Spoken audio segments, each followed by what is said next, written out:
Alors, nous allons commencer à corriger le TD qui concerne l'établissement de courbes intensité, durée, fréquence, IDF. Donc l'information, c'est des intensités maximales annuelles observées sur divers intervalles de temps, allant de 5 minutes à 180 minutes.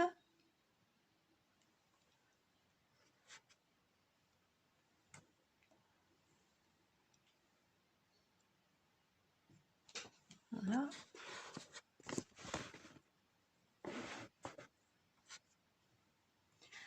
Alors, l'échantillon, il est déjà classé par ordre croissant. Donc la première chose qu'on fait, c'est attribuer des fréquences empiriques.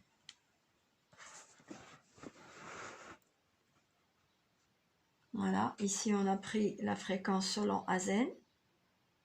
Voilà, donc on attribue à chaque valeur une fréquence empirique.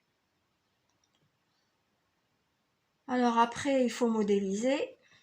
On va prendre la loi de Gumbel. Ici, on calcule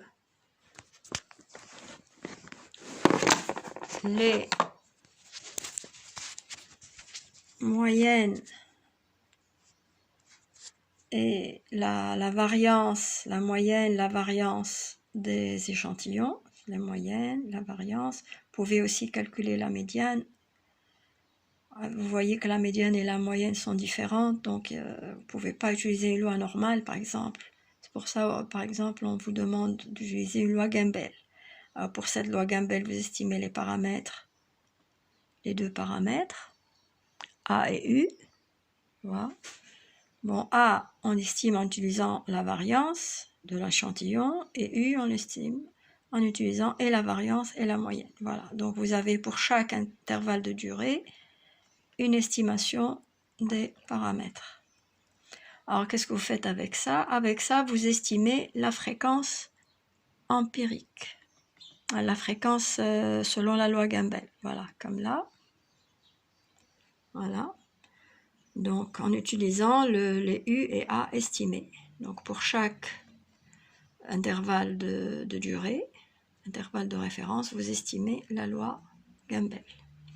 Et vous estimez ça pour chaque intensité observée. Voilà, j'ai l'intensité observée ici pour 5 minutes, la 48.5. Celle-là, voilà. On a l'exponentielle, la double exponentielle avec les deux paramètres. Voilà. Après, qu'est-ce qu'on fait? On porte un graphe, on fait un graphique dans lequel on met en abscisse la probabilité empirique et en ordonnée la probabilité théorique. Voilà, et là c'est la première bisectrice. Et donc là on voit que ça colle. Bon, on va adopter cette loi Gumbel. Donc qu'est-ce qu'on va faire maintenant? On va estimer certains quantiles. Pour faire les courbes IDF, il faut choisir des périodes de retour ou bien des fréquences. Donc on a choisi 0,98, 0,95, 0,9, 0,8, 0,5. Voilà, et pour chaque durée, donc on calcule le quantile. Donc le quantile, c'est en inversant la fonction de répartition. Ça fait moins log de moins log. Voilà. Donc maintenant qu'on a ces quantiles, qu'est-ce qu'on fait? On peut les tracer. Voilà. Ils sont tracés là. Ils sont tracés, on a la durée en abscisse et l'intensité en ordonnée. Ça, c'est les quantiles, quantiles par période de retour, ou bien probabilité. Voilà. D'accord, ça c'est celui-là, la médiane. Alors ici, on peut aussi les représenter en log-log, comme ici. Donc on transforme les deux axes. Pour transformer un axe ici, vous cliquez là-dessus et vous prenez avec le bouton droit, et puis vous faites mise en forme de l'axe, vous faites échelle logarithmique. Voilà, vous voyez que votre axe a été transformé. Voilà. Donc quand on transforme ici, bon, en général, alors si on peut obtenir soit une droite, des droites, soit ici on n'a pas on a deux portions linéaires, vous voyez. Donc on peut pas, c'est pas une droite. Une droite, ça équivaudrait à un modèle I égale AT à la puissance B, modèle Montana. Donc si on n'a pas un modèle Montana, on va prendre un autre modèle, le modèle I égale A sur T plus B. Voilà. Alors qu'est-ce qu'il faut faire pour ce A, T plus B? Il faut estimer le A et le B. Alors comment on va les estimer? En prenant des critères d'erreur. Voilà. Par exemple, on prend un critère comme l'erreur relative. Ok? L'erreur relative en pourcent. Qu'est-ce que c'est cette erreur relative? C'est la différence entre les deux valeurs. Qu'est-ce que c'est cette valeur? C'est celle qu'on obtient en faisant une hypothèse sur A et B. Et ça, c'est la valeur qu'on a calculée, qu'on vient de calculer en utilisant la loi Gumbel. Et là, on a une erreur là-dessus, en pourcent. Voilà. On fait l'erreur moyenne. Voilà, elle est écrite ici. Ça fait moins 10. Et puis, on peut faire aussi l'écart type de cette erreur. Pourquoi l'écart type? Parce qu'il ne faudrait pas quand même que l'erreur ait une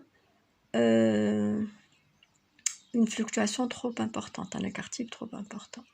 Bon. Comment vous allez choisir A et B? Vous allez choisir par exemple en minimisant l'erreur d'estimation et en minimisant l'écart type. Bon, mais vous ne pouvez pas les minimiser les deux en même temps. Quand l'un augmente, l'autre diminue. Donc ici, je vous donne par exemple pour B égale 0,3 et A égale 1100, on a une erreur de moins 21 qui est plus grande que moins 10. Et un écart type de 34 qui est un peu plus petit que celui-là.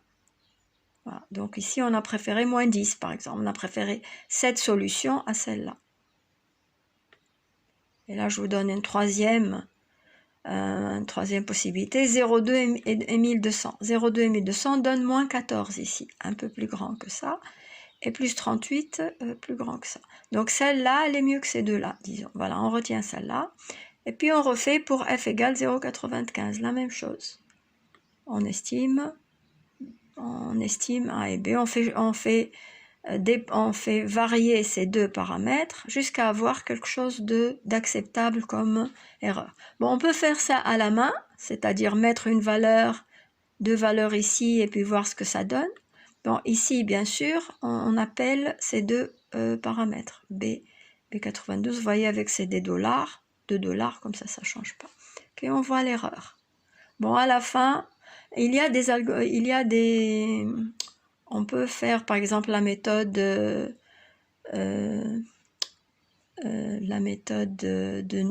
Newton-Raphson ou bien de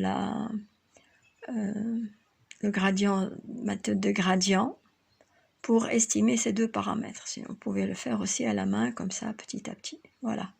À la fin, supposez que vous avez maintenant, vous avez vos paramètres. Ça y est, voilà les paramètres. Finalement, voilà, c'est ça le tableau. Donc, pour chaque fréquence ou période de retour, vous avez une paire de paramètres, deux paramètres. Voilà. Donc, qu'est-ce que vous faites avec ces deux paramètres? Vous allez estimer, maintenant, vous allez reprendre ces tableaux-là, voilà, et tracer les courbes IDF. Par exemple, on va prendre donc celui-là, on va commencer par le 0,5, c'est mieux. Voilà, on a pris celui-là. On copie celui-là, on va le mettre ici. On va le mettre ici. On va coller avec liaison. Voilà, on copie tous, on les colle avec liaison. Ça, c'est le 0,5, ça, c'est le 0,8. Je les colle tous avec liaison.